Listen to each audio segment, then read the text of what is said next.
There are hundreds, if not thousands, of houses that are vacant in the real estate market for so many years.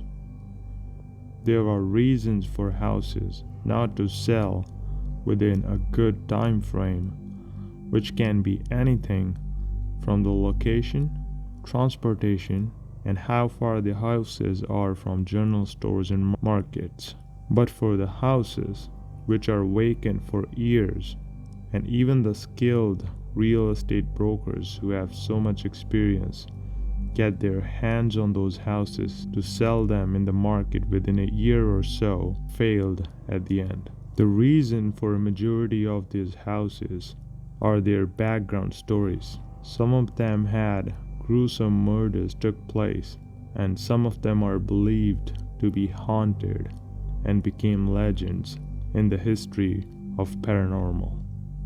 Today we'll be talking about such a case. 657 Boulevard, a 7-bedroom, $1 million house located in a really nice neighborhood in Westfield, New Jersey.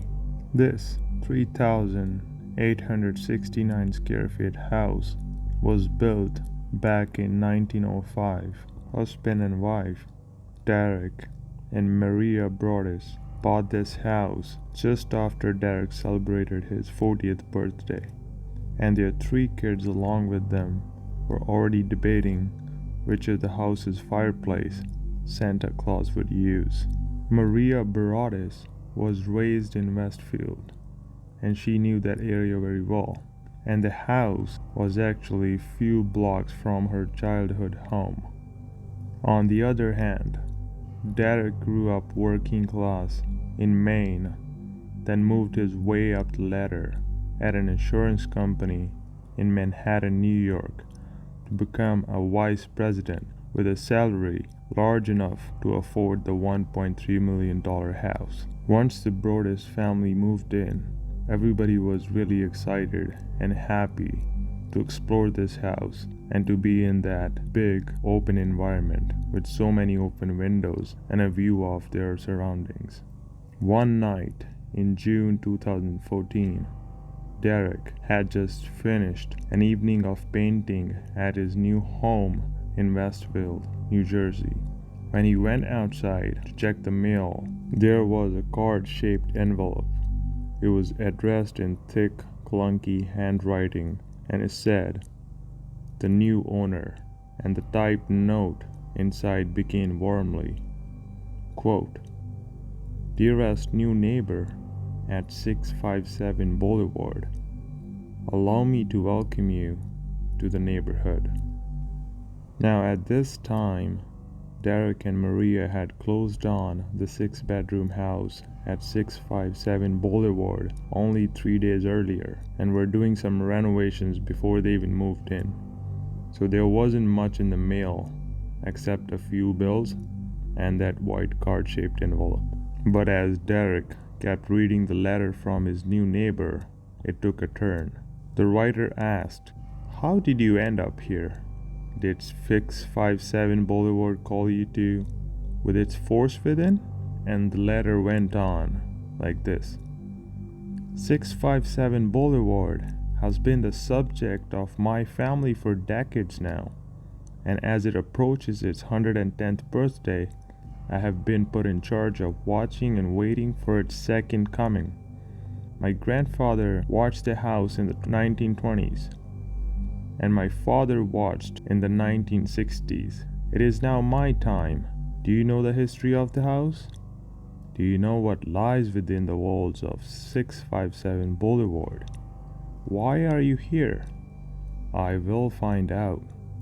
The author's observations had apparently already begun. The letter identified the Broaddus' Honda minivan, as well as the workers renovating the home. Another letter said, "I see already that you have flooded 657 Boulevard with the contractors, so that he can destroy the house as it was supposed to be. Bad move. You don't want to make 657 Boulevard unhappy." The letter writer seemed to have noticed their kids as well. He sent another letter, stated, "You have children. I have seen them. So far, I think there are 3 that I have counted." Another letter was found in the mail. Quote, "Do you need to fill the house with the young blood I requested? Better for me. Was your old house too small for a growing family? Or was it great to bring me your children? Once I know their names, I will call to them and draw them to me." Any of the envelopes had no return address. The person wrote again, "There are hundreds and hundreds of cars that drive by 657 Boulevard each day. Maybe I am in one. Look at all the windows you can see from the house. Maybe I am in one. Look out any of the many windows in 657 Boulevard at all the people who stroll by each day. Maybe I am the one." It was after 10 p.m. and Derek was alone. He raced around the house, turning off lights so no one could see inside, then called the Westfield Police Department. An officer came to the house, read the letter, and said, "What the fuck is this?" He asked Derek if he had enemies and recommended moving a piece of construction equipment from the back porch in case the watcher tried to toss it through a window. Derek rushed back to his wife and kids, who were living at their old home elsewhere in Westfield. That same night, Derek and Maria wrote an email to John and Andrea Woods, the couple who sold them the house, to ask if they had any idea who the watcher might be or why he or she had written. "I asked the Woods to bring me young blood, and it looks like they listened," as one of the letters stated. Andrea Woods, the previous owner, replied the next morning. A few days before moving out, the Woods also received a letter. But it was odd, because she and her husband had never received anything like that in their 23 years in the same house, and had thrown the letter away without much thought. That very day, the Woods went with Maria to the police station, where Detective Leonard told her not to tell anyone about the letters, including her new neighbors, most of whom she had never met, and all of whom were now suspects. 2 weeks after the first letter arrived, Maria stopped by the house to look at some paint samples and check the mail. She recognized the thick black lettering on a card-shaped envelope and called the police. The letter said, "Welcome again to your new home at 657 Boulevard. The workers have been busy, and I have been watching you unload carfuls of your personal belongings. The dumpster is a nice touch. Have they found what is in the walls yet? In the time, they will." The watcher boasted of having learned a lot about the family in the preceding weeks, especially about their children. The letter identified the Broadduses, 3 kids by birth order and by their nicknames. Another letter stated, "I am pleased to know your names now, and the name of the young blood you have brought to me." It said, "You certainly say their names often." The letter asked about one child in particular, whom the writer had seen using an easel inside an enclosed porch. The letter stated, "Is she the artist in the family?" And the letter continued like this: 657 Boulevard is anxious for you to move in. It has been many years and years since the young blood ruled the hallways of the house. Have you found all of the secrets it holds yet? Will the young blood play in the basement, or are they too afraid to go down there alone? I would be very afraid if I were them. It is far away from the rest of the house. If you were upstairs, you would never hear them scream. Will they sleep in the attic? Or will you all sleep on the second floor? Who has the bedrooms facing the street? I'll know as soon as you move in. It will help me to know who is in which bedroom. Then I can plan better." All of the windows and doors in the house allow me to watch you and track you as you move through the house. Who am I? I am the watcher and have been in control of the house for the better part of 2 decades now. The Wood family turned it over to you. It was their time to move on and kindly sold it when I asked them to. I pass by many times a day.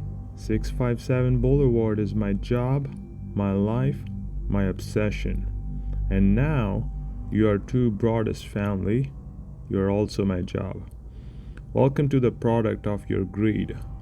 Greed is what brought the past 3 families to this house, and now it has brought you to me. Have a happy moving in day.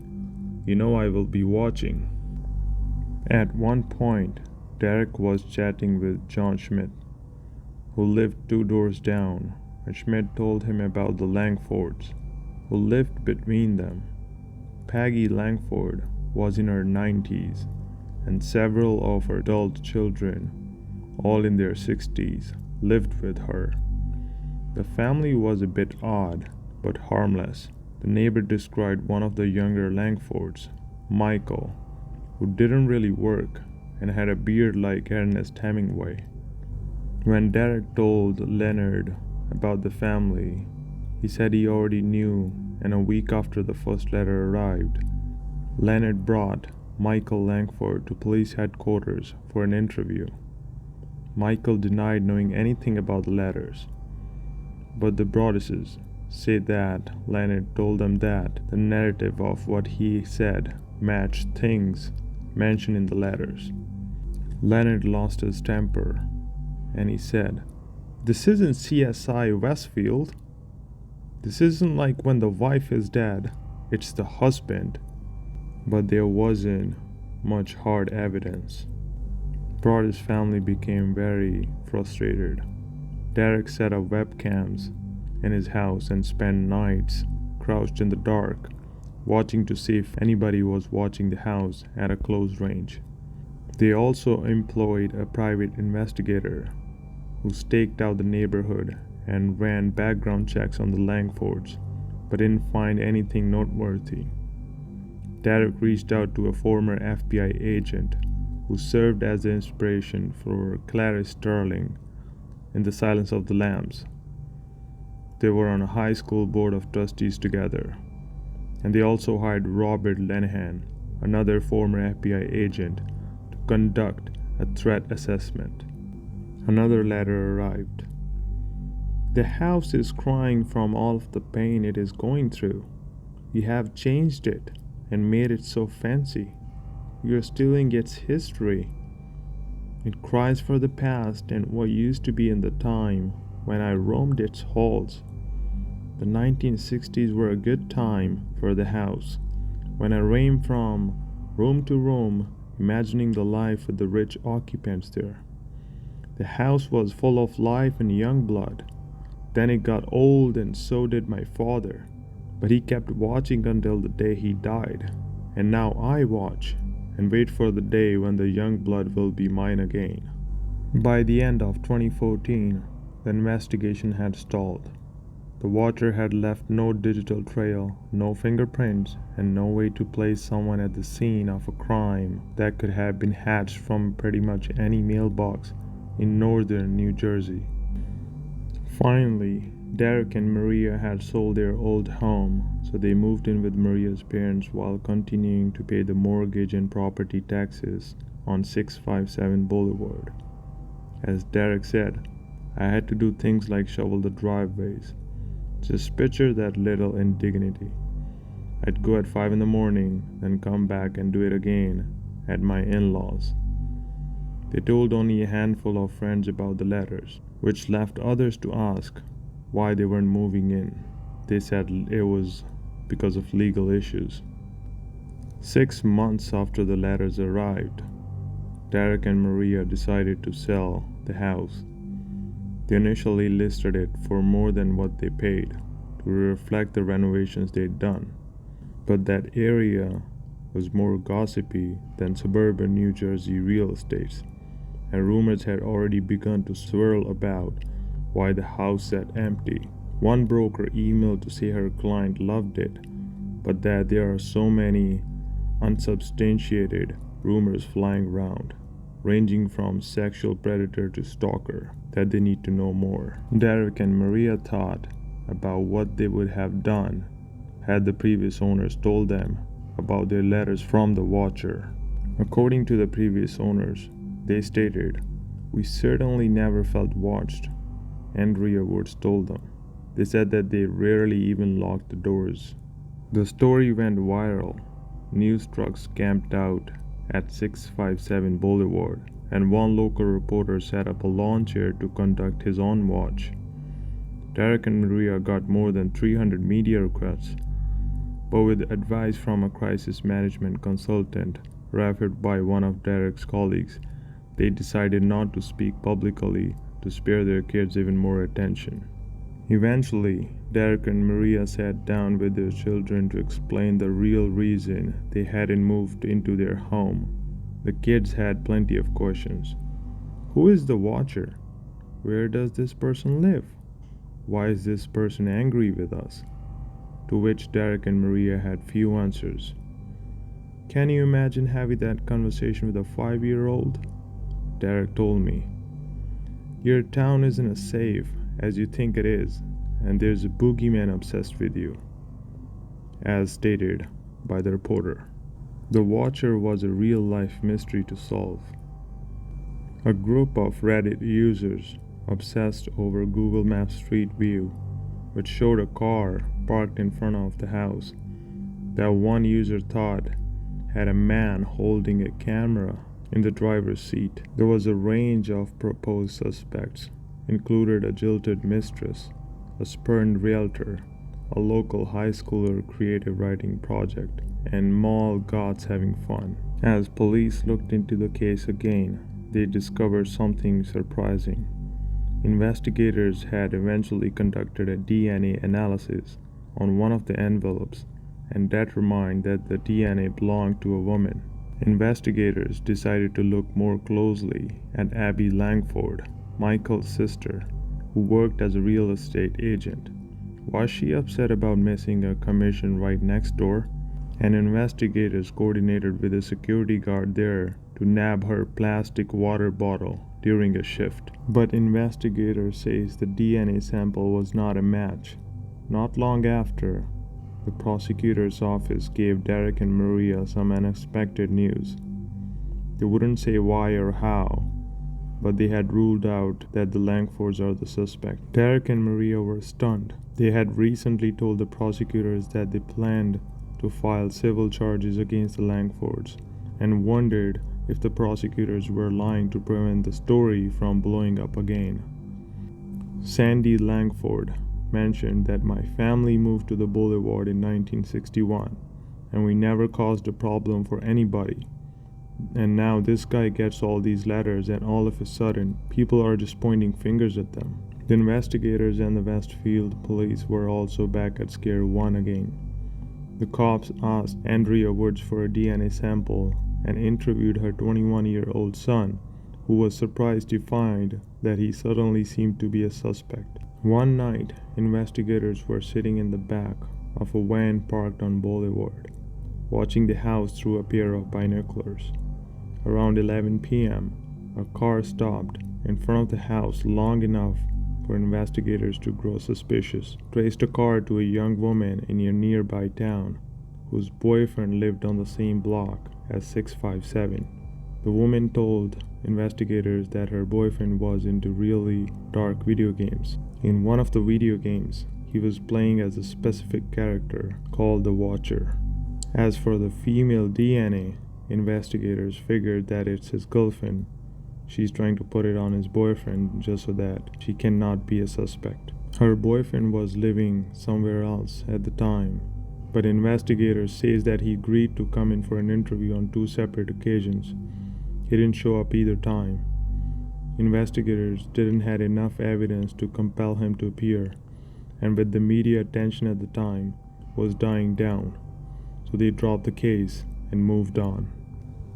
In the spring of 2016, they put the house back on the market, hoping it might garner more interest given how many people had reacted to the letters by saying they would have ignored them and just moved in. Derek recalled that there was some cocky guy from Staten Island said, "Fuck it, I'm gonna get a house at a discount," and then he reads the letters, never hear from him again. The last letter received by Derek and Maria stated, "You are despised by the house and the watcher, Vaughn."